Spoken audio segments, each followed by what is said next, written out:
I met David at a discussion on reopening Palisades nuclear plant. Okay.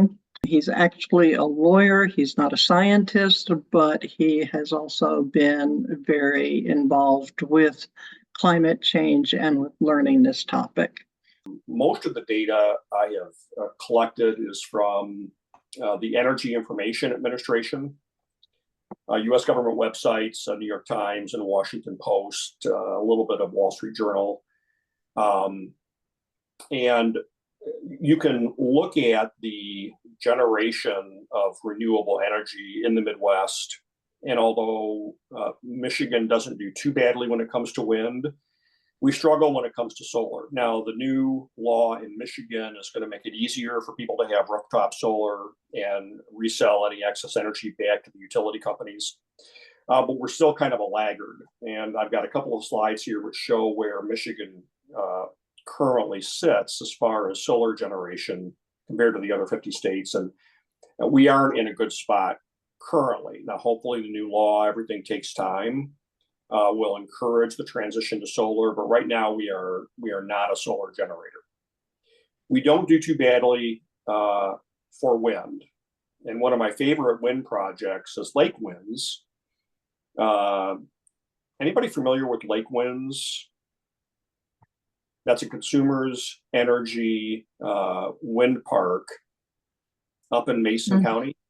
Okay. It's relatively near Lake Michigan. It's an onshore development, and it's got a unique feature to it, which I can discuss in a little bit. I do have a U.S. wind turbine database downloaded from the U.S. government, which shows the concentration of installed wind power in Michigan. We've also got a slide, installed capacity by state, and Michigan's installed wind capacity currently is about 3,500 megawatts. That's quite a bit more than our installed solar currently. And I did ask a question. Currently, we have vehicles registered in Michigan, about 8.6 million. And what would it take? How much renewable energy would we need if we wanted to power 1 million electric vehicles? So currently we have about 30,000 registered electric vehicles in Michigan, according to one information source that I have. And so if we took that up to 1 million, let's say of the 8.6 million registered vehicles, 1 million were electric, how much renewable energy would that require? Well, I did some analysis, average size of the battery, charging it 4 times per month, 300-mile range. Your charger loss is about 10%. Your capacity margin is 15%. And your average renewable generating capacity is 26%. And I use these calculations to determine, and this is not being a statistician, a scientist, or a mathematician, but just using some basic knowledge. I calculated that we need about 1.5 gigawatts or 1,500 megawatts of renewable power if we were to have 1 million electric vehicles on the road in Michigan. A nice goal to have, given that we're right now at a pretty low base. I do have a slide, and I'll say this over and over again. My apologies to everybody for not being able to show it to you, but it shows the transmission grid currently in Michigan. So MISO is the Midwest Power Distribution Grid. It's a cooperative among states. It's focused on the upper Midwest, Michigan on the far eastern end, Minnesota on the western end. It includes the states in between. And it also goes down through a connector down to Louisiana, but it's primarily upper Midwest. And so I show an overlay of transmission capacity in Michigan currently, and then I've got some overlays for the Midwest. And a lot of my slides talk about the challenges with transmission. The Michigan Clean Energy Law that was signed by Governor Whitmer does help with solar rooftop installations, but in order to replace the power generation sources that we're planning on phasing out over the next couple of years, for example, Monroe is a large coal burning plant, about 3,400 megawatts. We need a substantial amount of renewable energy. And renewable energy requires the electric grid to be in place. Now, for MISO, there was a letter sent to MISO by the governors of the 4 Democratic governors in the MISO territory, encouraging MISO to invest in the infrastructure needed to power renewable energy for the future. And so in response to that, MISO has come back with about 19 projects, which is going to expand the electrical grid in the Midwest. And there is a stub that comes into Michigan. But one of the things that I wanted to point out to the listeners today, Michigan is in a little bit of a disadvantaged position when it comes to MISO. And that is because we are not part of a circulating loop. The MISO transmission capacity, and that includes all of the transmission capacity throughout Michigan, doesn't actually complete a full circuit in Michigan. It doesn't go from Wisconsin and then up through the UP and then down through the upper lower peninsula, down to the middle of the lower peninsula, and then out, if you will, the bottom to complete a circuit. And that changes the voltage that MISO was able to send down the transmission lines. And that also changes the price point. Now, MISO doesn't set prices for individual states for electricity. That's set by our utilities, primarily DTE Energy and Consumers Energy. But MISO does operate as a wholesaler when it comes to electricity, and they do what they can to make sure that the sources of electricity balance the uses. And they do that with their voltage. So when we don't have a complete circuit going through Michigan, it prevents MISO from sending the voltage down the lines into Michigan that would help us get the lowest price point. It's not a big difference between states, but if we did have a complete loop all the way up through the UP and then back through to Wisconsin, that would be a beneficial improvement. It's been a longstanding issue with MISO and Michigan. And I've been a big proponent of actually installing the infrastructure to complete that loop. It hasn't happened yet. And if you look at the infrastructure grid improvements planned by MISO, that's not currently on the table. However, there is a stub that is new that is going to come up through the middle of Michigan and terminate somewhat north of Lansing. And I think that's a beneficial thing. Nikki mentioned Palisades at the beginning of the call, and I do have an interest in Palisades. One of the things that's unique about Palisades is that it has one of the few extremely high voltage transmission lines tied to it. And these are 765 volt transmission lines. And this transmission line from Palisades goes directly south. So we really take a lot of the power, which I'm very pleased with Governor Whitmer moving the resources into place to make sure that we save Palisades, and the current owner operator Holtec is making good progress working with the NRC to make sure that they have everything they need. They're in the process of hiring people. They're in the process of getting certified, their new training center, which I think is very, very interesting. But notwithstanding everything that we have placed into Palisades as far as a state, a lot of the power from Palisades will go directly south and feed the MISO transmission loop. Now, that's a good thing. It's a non-carbon based energy, but it will tend to benefit the entire grid. Now, the governors wrote a letter to MISO, and they encouraged more construction of infrastructure for transmission of electricity tied to renewable, but very little of that is going to go into Michigan. About 10 years ago, MISO improved their grid and tied a lot of new transmission capacity to Iowa for the wind farms. Now, that wind farm energy from Iowa does, in fact, indirectly benefit Michigan by keeping the interconnected grid powered. But it isn't like the installation capacities within Michigan. And it isn't like we're getting the improvements in infrastructure as far as transmission capacity within Michigan that we need to take advantage of the new Michigan Clean Energy Act. I'm going to page down here. I've summarized first couple of slides.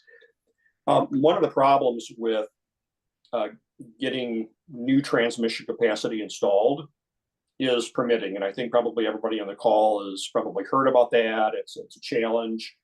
I've got a slide which shows 5 major projects within the US. And one of the projects is called SunZia. And SunZia is from a giant renewable energy facility in New Mexico, which is to be tied to Phoenix.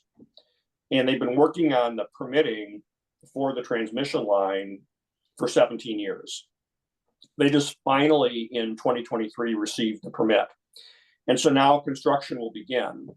And I do have an interesting chart which shows that the length of the transmission line is directly proportional to the number of years it takes to get permitting and to build it. And it's really quite astonishing how long it takes to build these things. That was one of the points I wanted to make. And I do have a dot plot which from Belfer Center at Harvard, which shows how transmission length impacts permitting time. Historically in the US, investments in infrastructure has been shrinking and shrinking and shrinking as a percent of total government spending. So in the 1970s, it was as high as 5.5% of the total federal budget.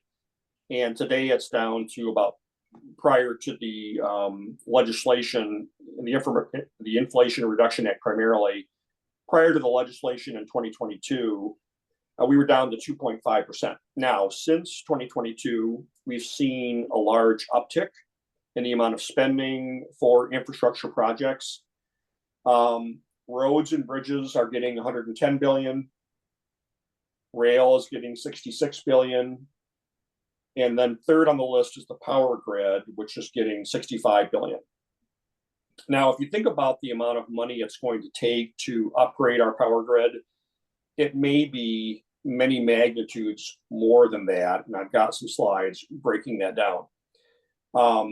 I do have a couple of slides that go through large employers in West Michigan and in Southwest Michigan. And one of the employers, of course, is Pfizer, which made the, as we all know, the world famous Pfizer vaccine right in Portage, Michigan. That plant, I talked to the chief engineer who is in charge of renewable energy for Pfizer. And he explained to me that Pfizer by itself uses 80 megawatts of power.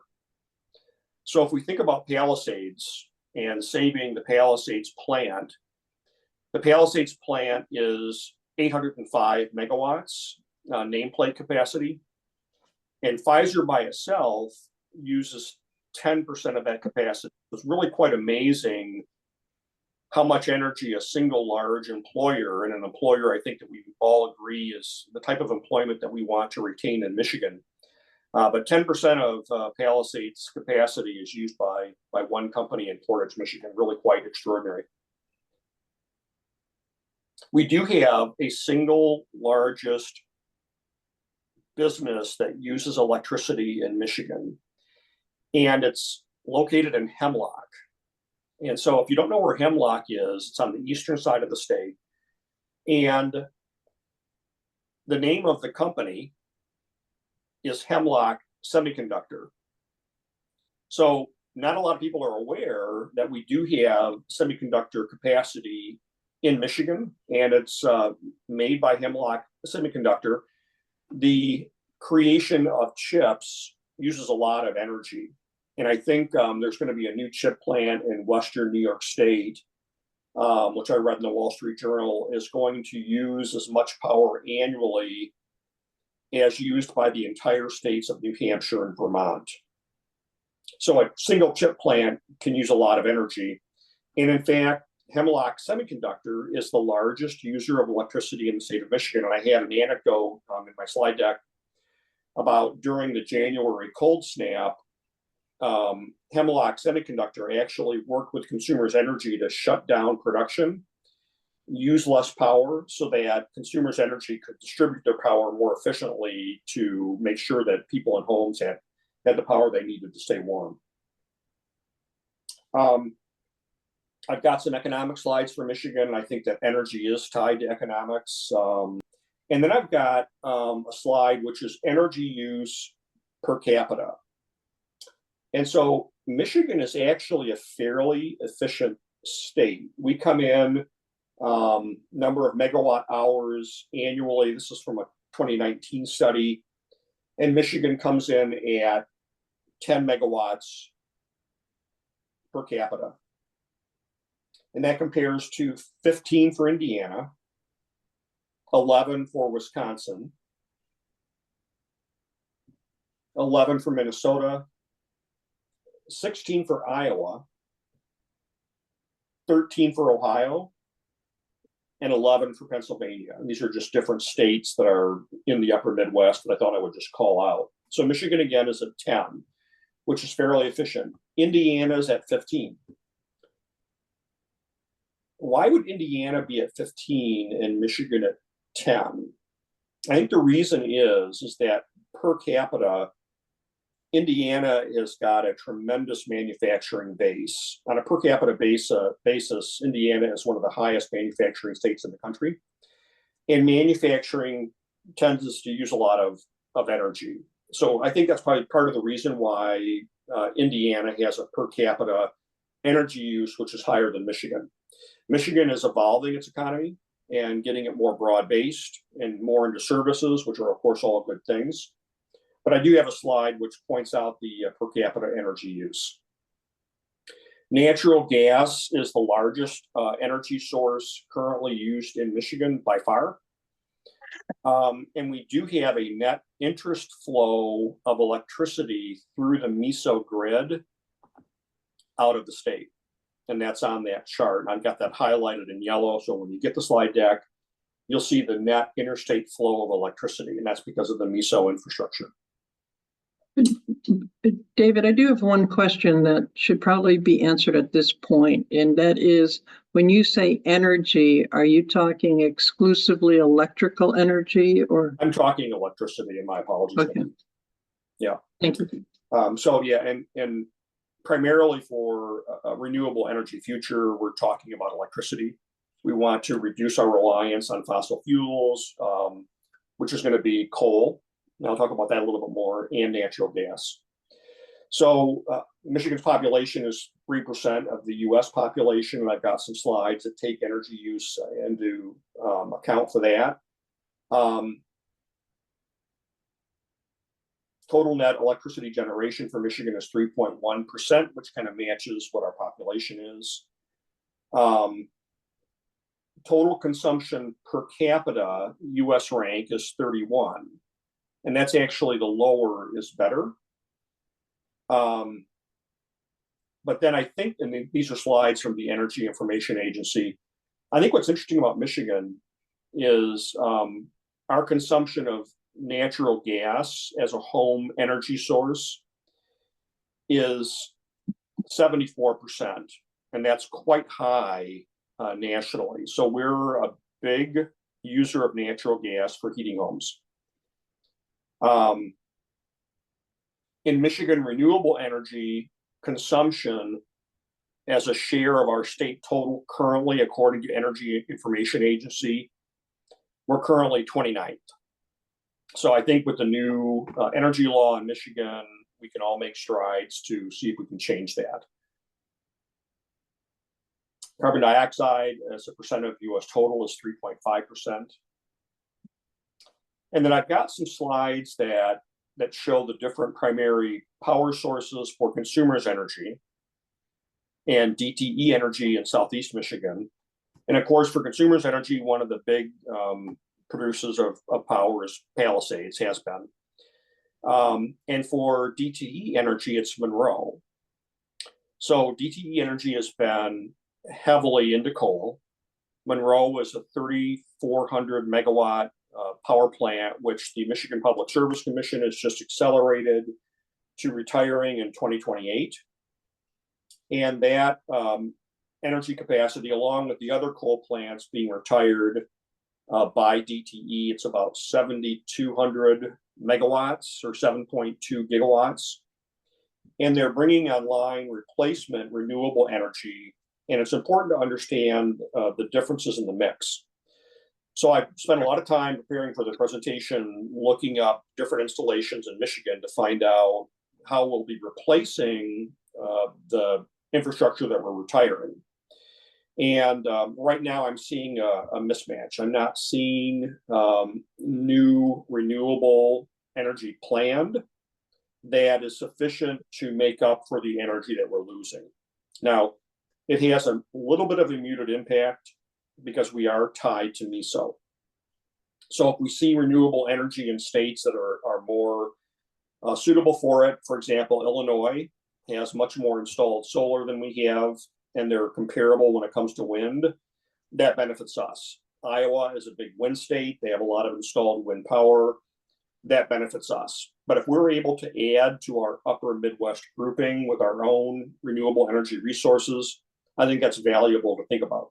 Right now, we're retiring more electrical generating power than we've got currently planned to replace it. And again, the difference is quite large. So I do have some slides that show the projected plans by both DTE and Consumers Energy, where they're going to be in 2030, 2035, and 2040. But those, off their websites, currently updated, post the new energy law. It's one thing to just have a graph or a chart on your website and say, this is where we're going to be. It's another thing to actually have the projects that are planned on the ground. And so we need to make sure that we encourage our big utilities to actually start planning these projects, because right now the planning pipeline is going to force them not to meet their commitments. And if that happens, what will DTE Energy do or Consumers Energy do? They'll just go to the Public Service Commission and ask for a waiver. And they absolutely know this. They know that the Michigan Public Service Commission cannot put them out of business. And they know that the Michigan Public Service Commission by law is required to provide to them pricing to consumers and to businesses, which is going to keep them in business. So regardless of what happens, DTE Energy and consumers are in a situation where they can actually cram down the Public Service Commission in the future. But right now, they're kind of ignoring the issue. They're telling the Public Service Commission what the Public Service Commission wants to hear. But it's important for the Public Service Commission to make sure that both consumers and DTE are actually planning the renewable energy resources which match their retirement. Now, the Public Service Commission did force on DTE to accelerate the retirement of coal capacity all the way from 2030 to much quicker than that. But they have to do the balancing effort to make sure that there is the replacement capacity before these giant plants go offline. I have an overhead shot in my slide deck of Palisades. And Nikki will remember me talking about this at the question and answer that was presented by Holtec International. Apologies. So I pointed out to Holtec that you've got a unique geographic feature there at Palisades, and that unique geographic feature adjacent to the Palisades nuclear power plant is quite a large elevation of land. And it's very, very similar to the elevation of land that we see up in Mason County, a feature or an installation that's tied to my favorite wind park in the state, which is the Lake Winds Wind Park in Mason County. And the name of the feature that I'm talking about is the Ludington Pump Storage Power Project. The Ludington, Michigan Pump Storage Power Project is 1,800 megawatts and is currently undergoing improvements that will take it to about 2,100 megawatts. So if you think about the power that's generated by Palisades, that's about 805 megawatts. And you think about the battery capacity that DTE has announced they're going to install at the Monroe coal burning power plant site, that's about 225 megawatts. And that 225 megawatts of storage capacity at the former Monroe site is lithium battery. So we all know that lithium batteries have got their own problems as far as environmental degradation when the rare earths are mined to make the batteries. The one thing that's unique about the Ludington Pumped Storage Power Project is it's non-polluting. It was built in 1973 or completed in 1973, and it's been creating clean energy ever since. And the way that it does it is it actually arbitrages between daytime and nighttime. So the amount of power that we produce for any one state or for the country as a whole must meet peak capacity. So we have to have enough energy installation to meet the highest use point during any single day. What happens at night when everybody's asleep, employers are not open, that generating capacity is still generating. Whether it's wind farms, may not be solar, but obviously, but wind farms will generate power, and nuclear energy facilities will generate power, and usually don't cycle on and off natural gas or coal plants. So where does that power go? Well, you can use it to charge a lithium battery, a giant lithium battery installation, such as DTE has planned at Monroe. That'll be about 225 megawatts, as I mentioned. Or you can use it to fill a reservoir.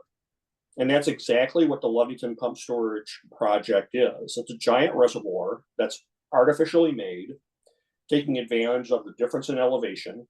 And if you look at Palisades from an overhead perspective, it has the exact same elevated feature right adjacent to the power plant that you see in Ludington. So Nikki will recall that when we were talking to Holtec, I raised my hand and I said, have you thought about pumped storage at Palisades?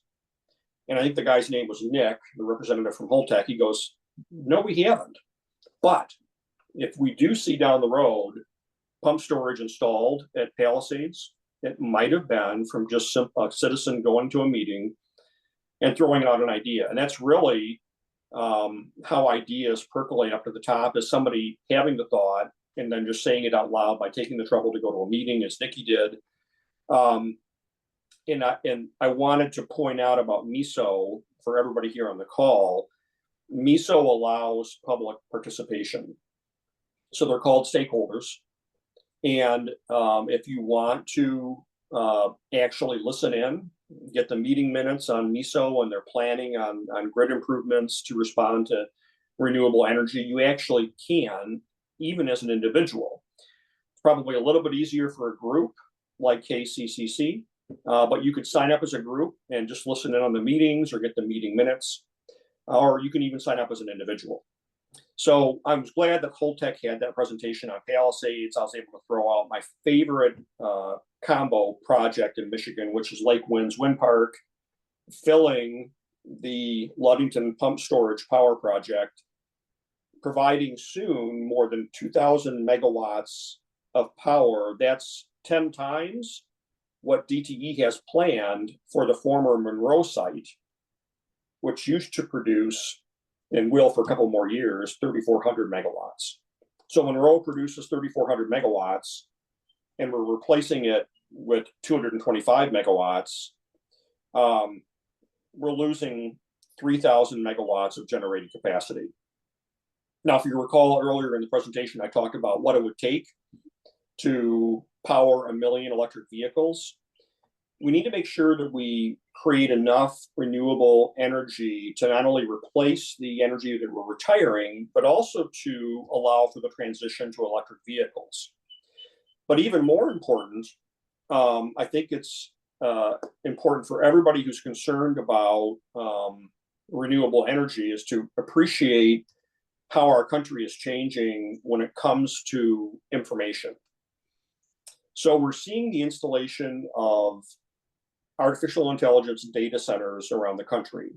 And a good part of my slide deck has the projections on how much energy these data centers are going to be consuming. And some of you may be aware that President Biden recently visited Wisconsin because Microsoft announced the construction of an AI powered data center in Wisconsin. So that data center is going to compete for power, not only with Wisconsin homes and Wisconsin energy or industry, but also with the entire Midwest grid. So the data center going into Wisconsin is going to actually impact us here in Michigan. So I think we're all in favor of the the revolution continuing as far as chips and the use of AI, but we do have to be aware of how much power it uses. So in the Northern Virginia area, power consumption is predicted to go up by 85%. Another big hub in the US for data centers is Georgia, and Georgia's power consumption is expected to double. Now, you may be aware that Georgia also has quite a large number of automobile parts manufacturing, which is critical to Michigan's construction of automobiles. We're not pulling it in from Mexico. Oftentimes, we're pulling it in from Georgia and other states in the Southeast. So when we see that Georgia is become a magnet for data centers and all of that energy to power those data centers, you have to think about what's going to happen to the power costs in Georgia for the manufacturers of auto parts that Michigan needs to build cars. So will the data centers actually encourage the acceleration of employment to Mexico, where a lot of the costs are lower?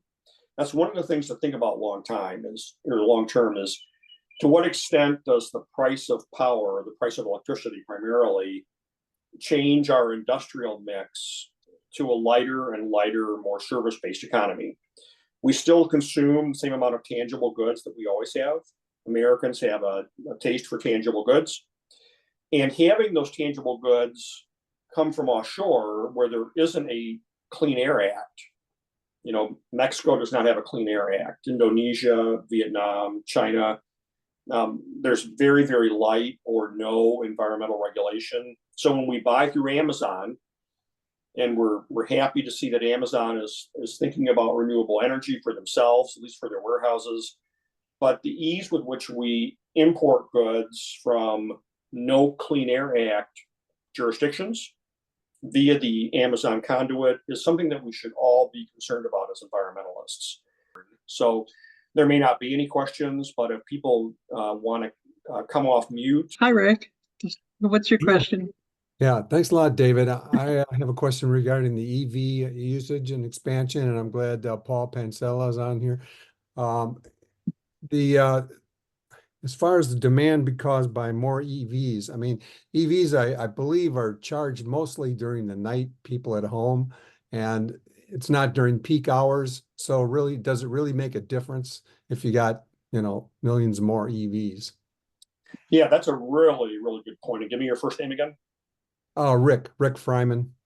Yeah, Rick, that is exactly true. And I did not actually take into account in my 1,500 megawatt calculation the fact that it may well be capacity that we already have because we need it for daytime.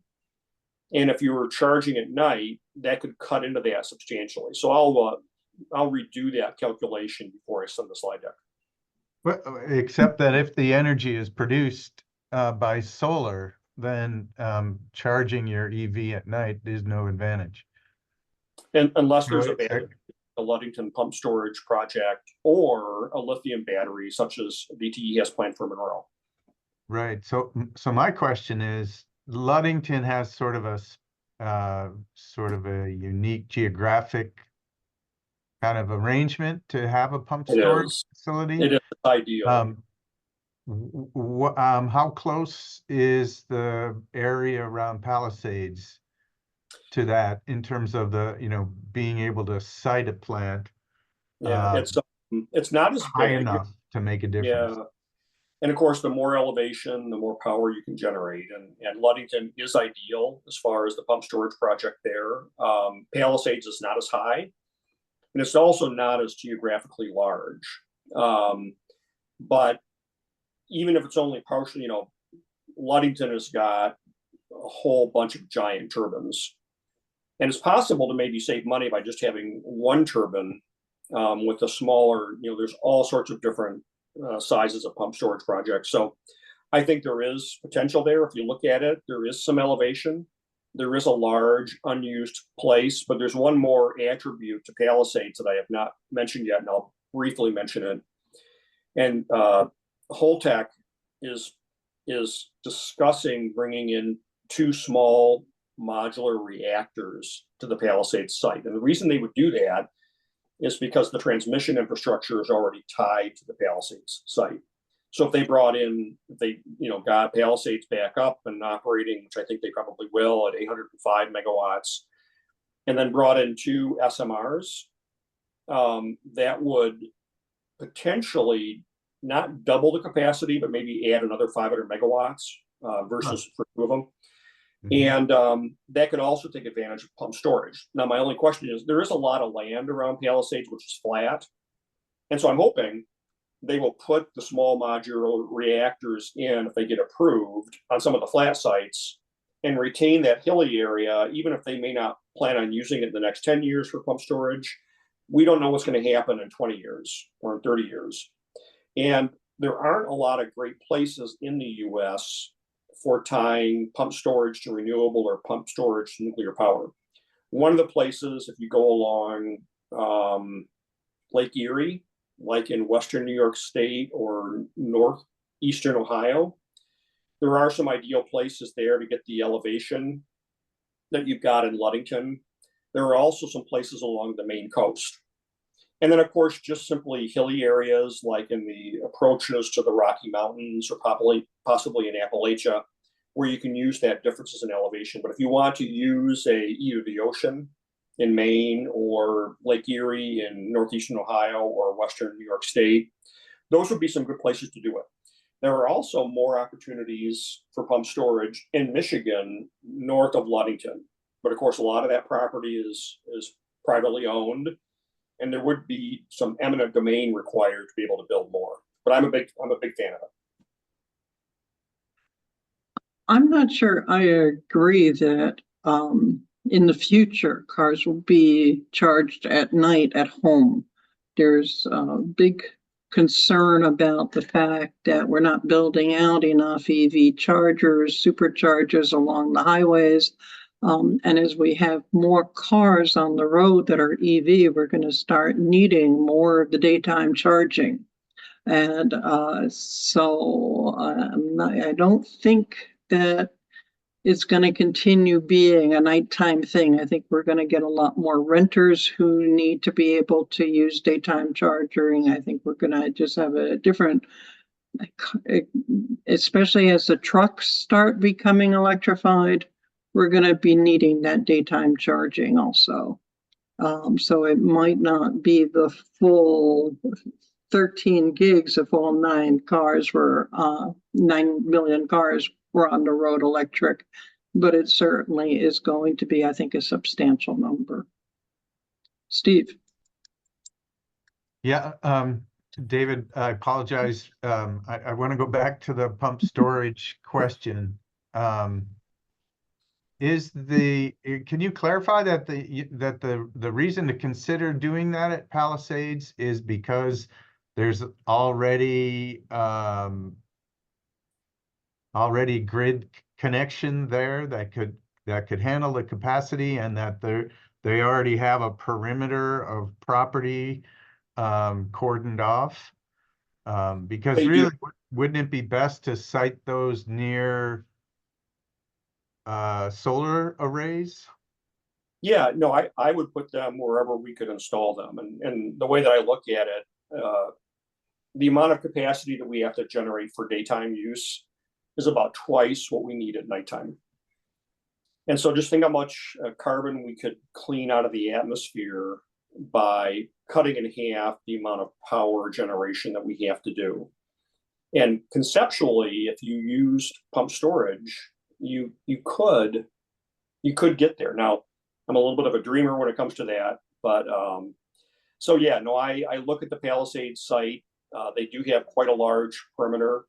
They have room for the modular reactors and pump storage. Now, pump storage doesn't need to be directly adjacent. to the generation, the renewable generation. But it just reduces the transmission loss. We'd have to have a power line. Let's say that the pump storage by Palisades was 2 miles north. So you would need to have maybe a 765 watt, high tension power line installed between Palisades and whatever might exist 2 miles north. So it's not it doesn't hurt because you don't lose that much power over only 2 miles. I just think it's more efficient to have it right there, and it looks like there is the elevation. So where have you been seeing that we're building up any kind of power and energy so that we can have a future? Yeah, right now there's a big gap. And the gap comes in Michigan from two things.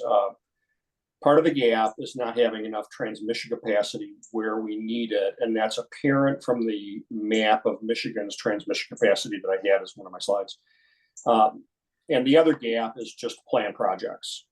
So I'm a little bit cynical about consumers and DTE about their projections, through 2030, 2035, and 2040, when they don't have the projects planned. Solar also, to me, at least right now, is problematic because of the monopoly that we have in China. It's about 85%. Biden's State Department has been warning that a lot of the silicone produced for the solar installations that we're buying and installing in the US is made with slave labor. So the solar cells themselves, it's very, very difficult to compete with China on price. So the alternative competitive capacity, industrial capacity to produce solar cells that people will buy instead of buying from China, people just don't seem to care. And that's more a global phenomenon. So even if the US says, hey, we think that Chinese solar cells are made with slave labor and we don't want them on our roofs, the rest of the world doesn't seem to care. And in order to have a sustainable industry within any one country, you need domestic demand and you need international demand. It's no longer enough for any one country to have enough purchasing power to achieve the economies of scale and the purchasing volume to compete with Chinese production. So you almost need to have all of Europe, all of America, and maybe one other large continent saying, we're going to prefer solar cells made in the US because we know they're not made with slave labor, or they may be made to fair labor standards rather than China. That's a really, really difficult thing to do because right now they've got 85% of the market. So every solar installation you see, you have to appreciate not only the pollution caused in creating it, and China deliberately subsidizes the power input into Xinjiang province where these are made. So they're not really paying the full cost of the power that allows them to compete internationally and crowd out almost in a robber baron way. I remember reading in college a book called Robber Barons. And that, of course, was at the beginning of the 1900s. And the vertical integration of the large companies like Standard Oil, where they would have so much pricing power, they would price below cost for a period of time. And so they literally extinguished all competitors. Then they would have the ability to increase price and gouge consumers. And the Sherman Antitrust Act was all about preventing that dynamic from happening. But a lot of the prosecutions under the Sherman Antitrust Act are not about charging too much. It's always about charging not enough, charging below your costs to extinguish your competitors. And when it comes to solar cells and panels, right now, that's exactly what China is doing. They're acting like a robber baron, and they're hoping that no other industry in any other country takes root and is able to compete with their production so that they can continue to own the market. So these are types of big issues that we need to talk about when it comes to solar. I think that wind power, Siemens is a big, turbine manufacturer. That's got a different dynamic. Yes, China does have a big toehold in turbine manufacturing and blade manufacturing, but I think it's more distributed than the solar cells. So I'm a big fan of wind. And as far as where does the power come from, Nikki, if that was your question, I think we've got a very, very long way to go. And I think that the Michigan Public Service Commission, instead of hammering DTE to close coal power, make sure that DTE actually has spent the money on replacement renewable capacity, which has maybe got a scheduled out date 2 years in the future, to replace the amount of coal that we're taking offline, because right now there's a big gap, and it's very concerning to me. So we have that gap, and then we have the transmission gap, and those are the two big challenges for us. Tim. Yes, David, thanks for your presentation.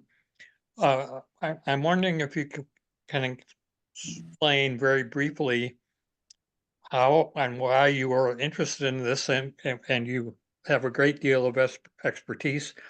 And more importantly, I'd like to know if you are engaged in any with any advocacy or political efforts to use your knowledge to help us make advances.